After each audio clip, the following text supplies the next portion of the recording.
In this video, we're going to talk about all the pieces that are in the bottom of the box, so sort of underneath those trays. I kind of have them laid out here on the table, roughly in the same order that they are on the sheet. So we'll start off with the brick.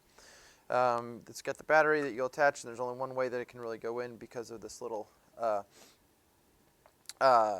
ledge right here, so that's going to be plugged in. You've got lots of pinholes all around it where you can attach pins and beams and all sorts of things. Your main button, then your selector switches there, and then your Bluetooth button. You've got 6 ports. They're all for input and output, so that you can attach a motor or a sensor to all 6 of those. Speaking of which, let's go and get to the motors. You've got the large motor. Notice that you can stick an axle there in the back.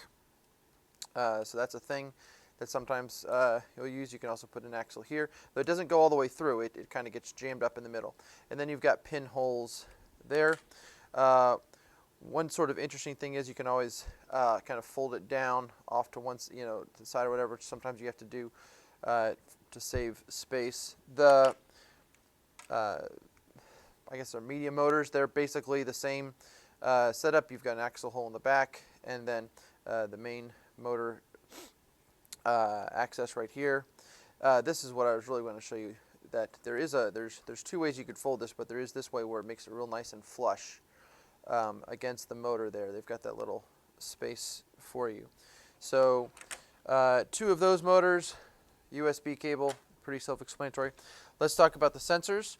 So you've got the button sensor, which you can push down a little bit and it will recognize, but then you can press it in a little bit more and it's going to give resistance, and you can do all sorts of experiments where you can test the amount of force that's used on that button. So that's kind of a cool thing, and it plugs right in again to any one of those ports. Just make sure you've got it flipped around the right way. It'll only go one way. So and then you've got the ultrasonic sensor. If you look in the lights part of the code, you can actually change the light pattern that is on there. So that's kind of cool. It doesn't use light. It just can it can display light. What it actually uses is an ultrasonic, so a high frequency sound wave to send out a wave, hits some sort of material or a wall or something else in front of it, and then that sound wave bounces back and it receives it, and then it does the calculations to see how far away something is. And then you've got a light sensor. Again, it can light up, but primarily what it's used for is not for output, but for input, to be able to detect the color of something or the brightness of something. Normally you're going to have that sort of facing on the ground for your line followers and for other things like that. Moving along over here, we'll slide a little bit to the left, and we've got our frames. So one of the really nice things is about all these frames is that they're strong, and you can build up and down, left and right, forward, backward, any direction that you want. So sort of small, medium, and large. We'll kind of angle the camera over a little bit this way so you can kind of see everything else. There's also these panels, which are just good for sometimes decoration, sometimes for protection. If you're battling versus other bots, a couple of long, thin plates there.